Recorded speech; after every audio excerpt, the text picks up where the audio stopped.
மூழ்கினால் சுகம்.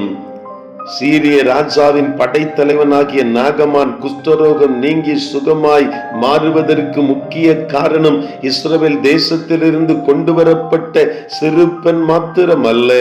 நாகமானோடு சமாரியாவிற்கு பயணப்பட்ட ஊழியக்காரரும் காரணம் அல்லவா? தன்னுடைய குஷ்டரோகம் சுகமாய் மாறுவதற்கு எலிசாவை தேடி வாசற்படிகளை வந்து தன்னுடைய பரிவாரங்களோடு நிற்கிற பொழுது அவனுடைய எதிர்பார்ப்பு எப்படிப்பட்ட எதிர்பார்ப்பாய் காணப்படுகிறது? 2 ராஜாக்கள் 5:11 சொல்லுகிறது. அதற்கு நாகமான் கடும் கோபம் கொண்டு புறப்பட்டு போய் அவன் வெளியே வந்து நின்று தன் தேவனாகிய கர்த்தருடைய நாமத்தை தொழுது தன் கையினால் அந்த இடத்தை தடவி இவ்விதமாய் குஷ்டரோகத்தை நீக்கிவிடுவான் என்று எனக்குள் நினைத்திருந்தேன். அவனாகவே தப்பு கணக்கு போடுகிறான், தவறாய் நினைத்து கொண்டிருக்கிறான். அப்பொழுது எலிசா என்ன செய்கிறான்?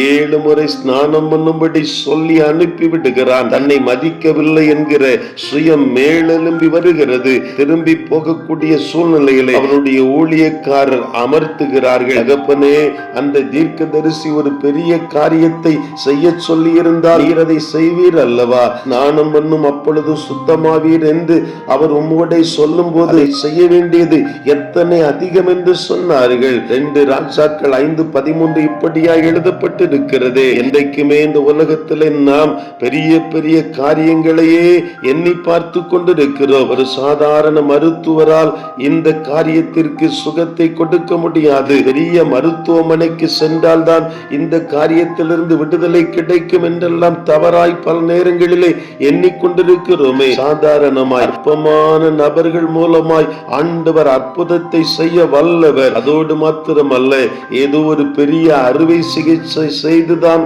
என்று அல்ல.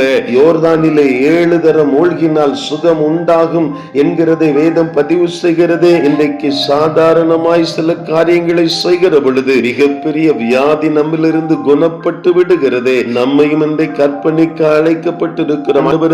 ஒரு சிறிய கீழ்ப்படிதல் நாகமானுக்கு சுகத்தை கொண்டு வருகிறதை போல எங்கள் ஆவிக்குரிய வாழ்விலும் ஆண்டவரே, இந்த உலகிலே உம்முடைய வார்த்தைகளுக்கு கீழ்ப்படிந்து எங்கள் ஆத்தும சுகத்தை பெற்று அனுபவிக்க எங்கள் ஒவ்வொருவருக்கு நீர் உதவி செய்யும் என்று சொல்லி அவருடைய கரத்தில் நம்மை அர்ப்பணிக்க அழைக்கப்பட்டிருக்கிறோம். தேவனுடைய மனுஷனுடைய வார்த்தையின்படியே 7 தரம் மூழ்கின பொழுது அவனுடைய மாம்சம் சிறுபிள்ளையின் மாம்சத்தை போல மாறி அவன் சுத்தமானான். இன்றைக்கு நாமும் நம்மையும் அர்ப்பணிக்கலாமா? ஒருவன் சிறுபிள்ளை போல மாறாவிட்டால் ராஜ்யத்திற்கு சொந்தமானவன் அல்லவே. நம்முடைய இருதயமும் அப்படிப்பட்ட இருதயமாய் மாற்றம் பெறட்டும் என்று சொல்லி இயேசுவின் கரத்தில் ஒப்பு கொடுப்போம்.